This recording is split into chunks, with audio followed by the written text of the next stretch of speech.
Elliot had never thought he'd see his life change in such a strange way. It started with a whisper, a faint, almost inaudible voice calling his name.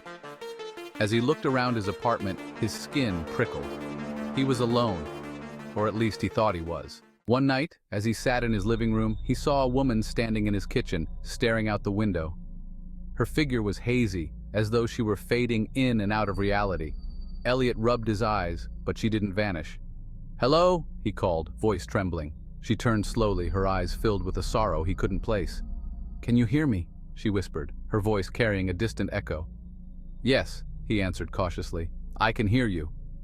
She looked surprised, almost relieved, and simply nodded before fading away into nothingness. Elliot thought he was going mad. The appearances of people, or were they spirits, became more frequent. They always seemed lost, confused, sometimes surprised that he could see them at all.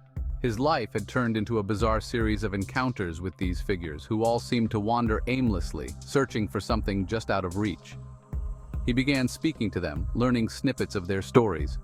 One was a young boy who looked at Elliot in shock, asking if he was a ghost too.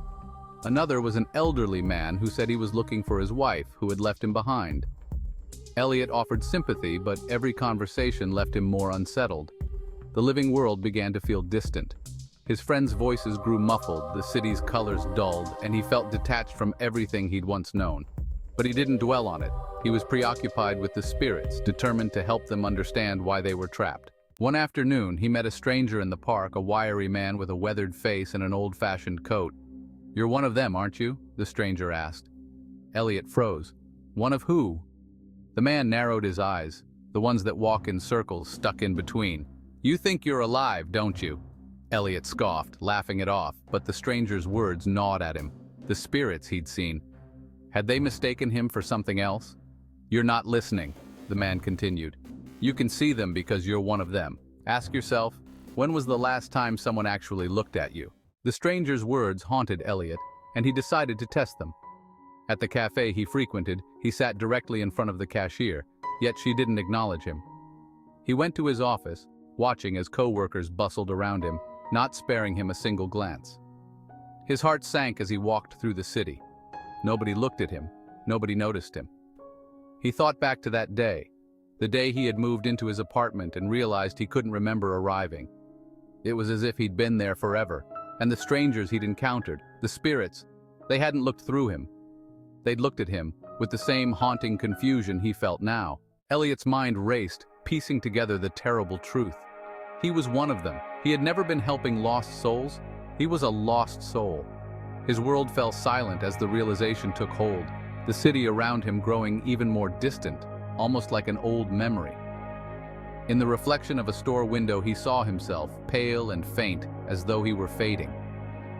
"I'm one of you," he whispered to the next ghost he encountered, a young girl who smiled sadly and took his hand. She didn't speak, only nodded.